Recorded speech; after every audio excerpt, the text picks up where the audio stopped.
Hi folks, how are you doing? Looking at the games from the second round of the 2015 US Chess Championships, I found this rather curious game between GM Irina Krush, the multiple times US Women's Champion and current Women Champion of the United States, if I'm not mistaken, with white pieces, and Women's International Master Victoria Ni with black pieces, clearly the underdog here in this match, but she was the underdog in the first round as well when she defeated the high-rated Tatev Abrahamian. So this was quite a curious game from the second round, as I said, in the 2015 Women's US Chess Championships, and it was quite cool to see this kind of original game, like not always the same opening or something. We see Irina playing 1c4, g6, d4, bishop g7, knight c3, everything very normal till here. c5, d5, and there we go. Bishop takes c3, b takes, and f5. Well, today I found out that this has a name. This system or defense has a name for black. It's called the Beefeater defense. Yes, like those traditional English soldiers, or I think they're soldiers, or the drink label, the beverage drink label, if you will, the Beefeater defense. Well, black develops a bishop on g7, and he just gives it up for the knight on c3, doubles white pawns on the c file, and hopes to establish a blockade on light squares, playing this f5 in the style of the Dutch defense. Well, quite a curious defense. I have to say I hadn't seen it before.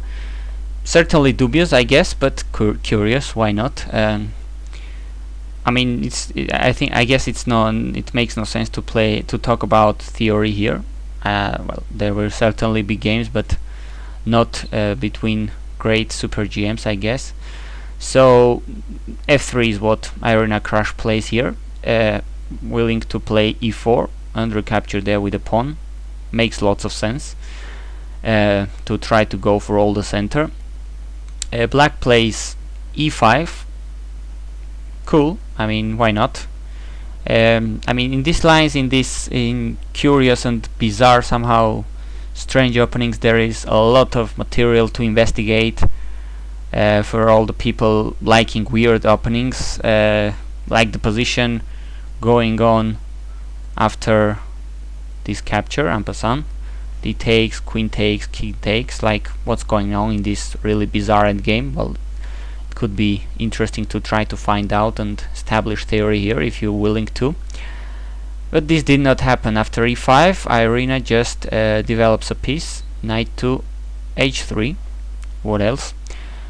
h6, no white pieces landing on g5. Okay, makes sense so far, but as we're gonna see later, this only creates weaknesses for the future for black.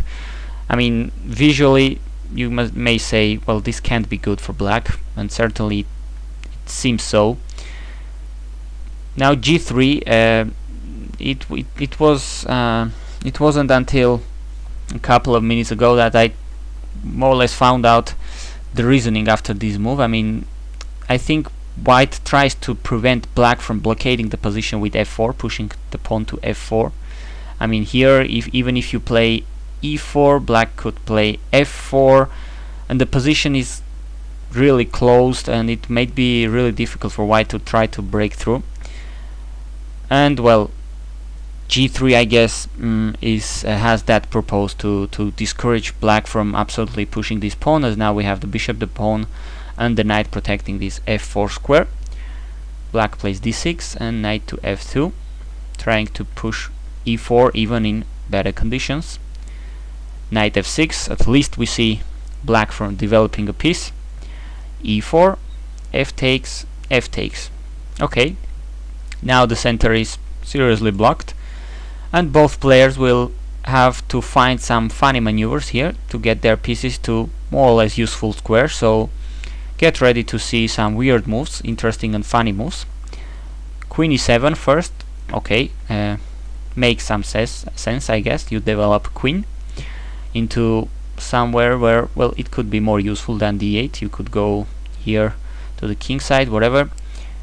a4, Irina sees there is no hurry in trying to break through or whatever, and takes her time to take some space, win some space on the queen side, just in case. That pawn on a5 already does some job, and it's not very likely that it will be a weakness, because black doesn't have a dark squared bishop, for instance, to attack it. It's defended so far with the rook, so it makes sense, this pawn on a5.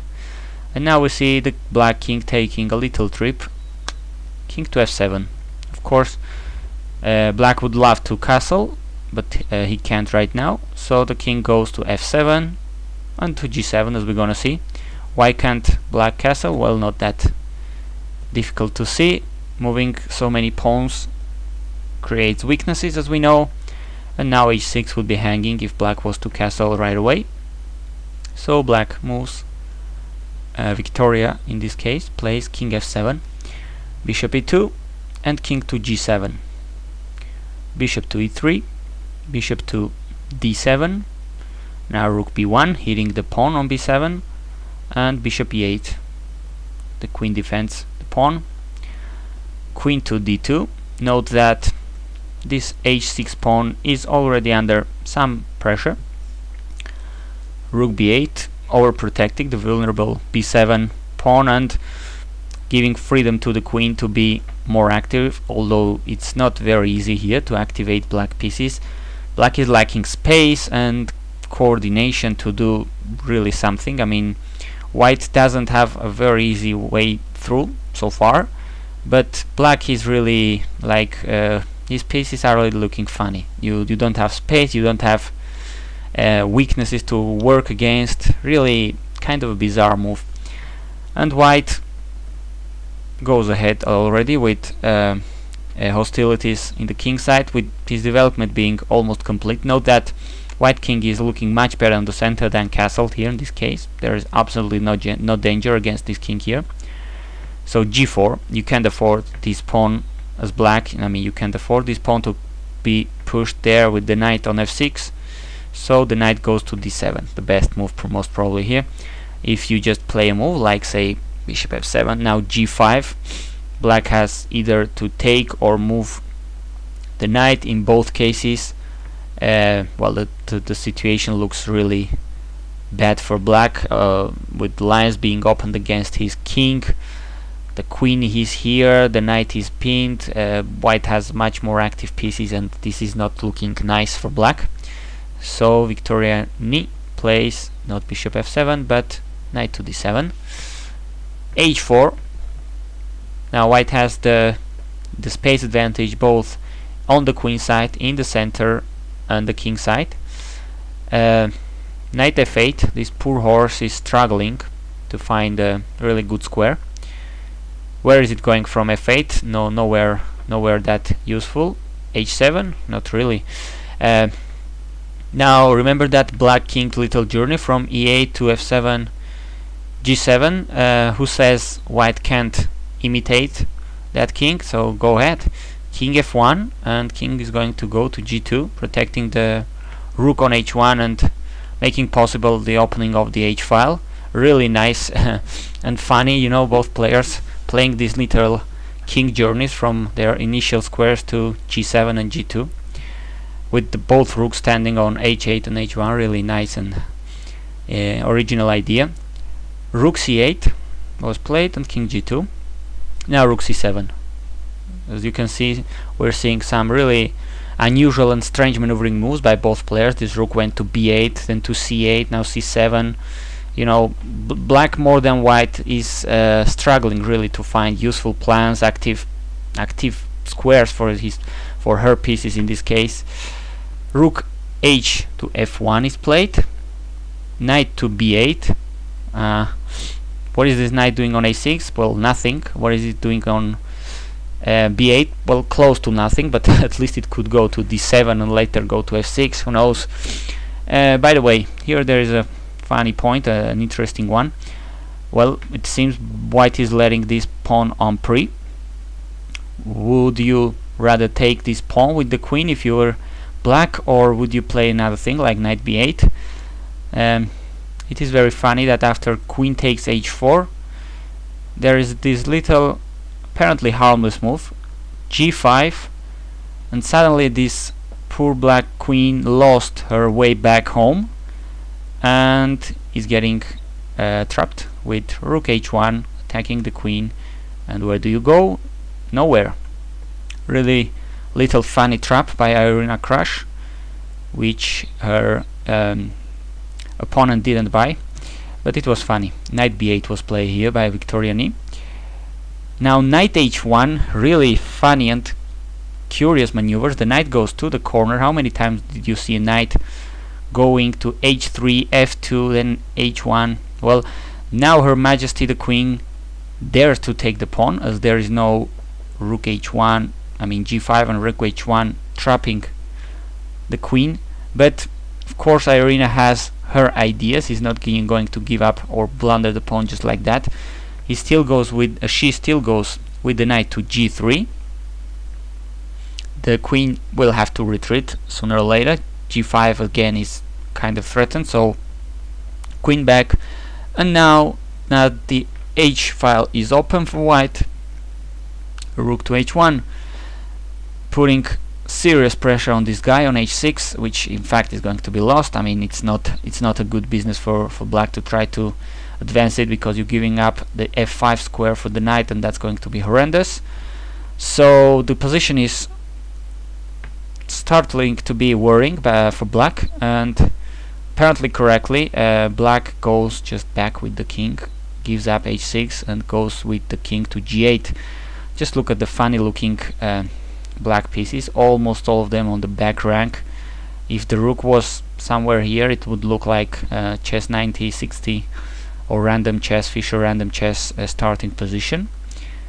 And well, Irina just takes the pawn back on h6. We have more open lines here, which favors white clearly, as she in this case has the more active pieces. You can't call really these pieces of black here active or coordinated.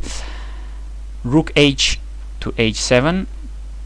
Well, the engine says white has serious advantage here. Apparently Irina Krush didn't play the better move, or whatever you want to call it. She plays g5, which is still good, but there was rather simple looking rook bf1 here, threatening the knight on f8. And I mean the engine is already suggesting here to give up the exchange with rook to g7, as if you want to like protect with the knight from b8 to d7, looking normal. I don't know, white has bishop g5 hitting the queen now and having a very clear initiative here. Instead Irina just plays g5.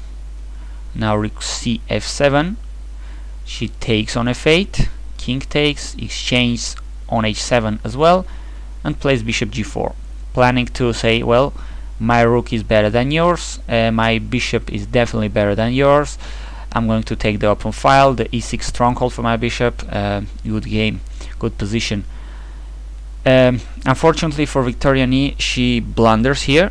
We're on the move number 30, and she plays rook to h4, well, attacking the bishop, but the computer just wants to cry here with this move, as white is winning here on the spot in more than one way actually. Irina is merciless here. Queen f2 check. This poor king of black is really in the middle of a storm. King g7. Now there was a more beautiful way to win this than what Irina did, which is of course winning and absolutely fine. There was knight f5 check, winning the exchange immediately, and well, having a strong position, very strong position. But if you can take a pawn on b7 with a check with the rook, why not? Rook takes b7 check, knight d7 was played, and queen f6 check, forcing the queen exchange, you see, and after that winning the knight on d7, as it is pinned and no more, I mean, it cannot be protected more than once. All this was enough to force the resignation of Victoria-Ni, giving Irina Krush the victory in this curious and somehow bizarre game of the second round in the 2015 US Women's Chess Championship. Thanks for watching.